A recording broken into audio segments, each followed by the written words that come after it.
Ассалаумағалейкум, қайырлы күн, құрметті достар. Мен бүгін сіздерге Самұрық-Қазына порталы жайлы қысқаша ақпарат айтамын. Мынау экранда көріп отқандарыңыздай, бұл Самұрық-Қазына порталының ең бастапқы беті. Бұл жерде сіз лот бойынша, закупка бойынша мына жерге атын жазсаңыз болады. Мына жақта бағасын жазсаңыз болады, место поставки көрсетсеңіз болады.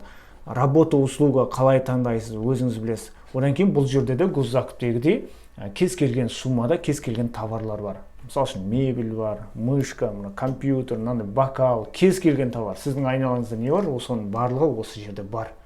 Осы Самұрық-Қазына порталында.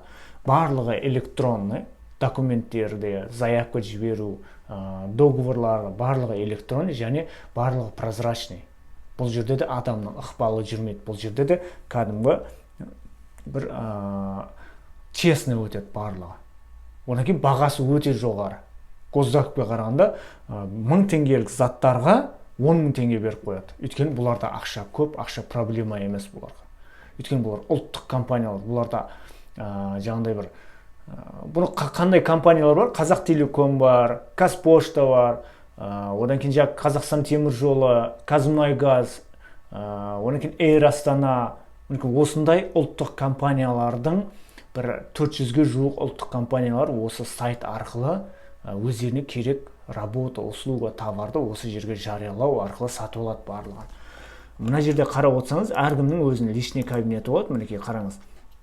Егер сіз квалификационный компания болсаңыз, квалификациядан өткен болсаңыз, сізге осындай приглашение де келеді. Приглашаем вас участвовать в закупке весы дейді, мысалы үшін. Көрдіңіз бе? Осындай Қазпошта қазір бізге жіберіп отыр. Дәл осындай сізге приглашение келіп тұрады, егер сіз квалификационный компания болсаңыз. Одан кейін госзакуптегіде бұл жерде тариф жоқ. Кез келген ИП, ТО регистрация жасаса, болды, қатыса береді тендерге. А егер сізде жаңағыдай тұра берсін, қазір жалғастырамыз.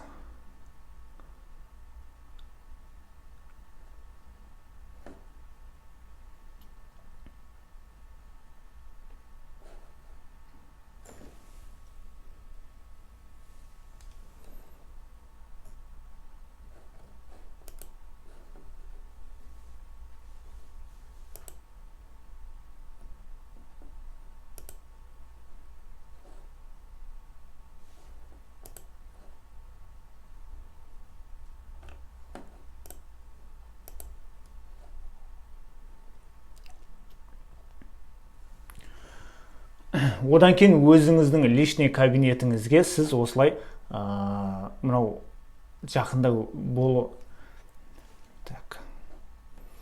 Одан кейін өзіңіздің личный кабинетіңізге осылай өзіңіз қатысатын тендерлерді осылай сақтап қоя аласыз. Мысалы үшін открыт тендер на понижение, запрос, ценовое предложение на понижение, мысалы үшін товар, шина, карта памяти, кез келген өзіңізге қандай товар қызық, сол товарларды сақтап қоясыз.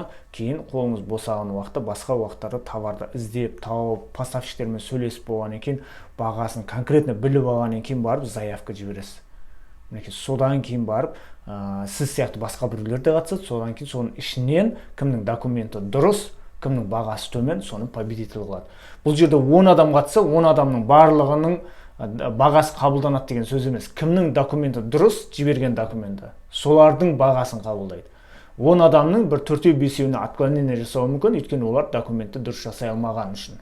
Осындай нәрсе бар. Бұл госзакуптың кішкене айырмашылығы осы. Сол үшін Самұрық-Қазынаны да үйреніңіздер.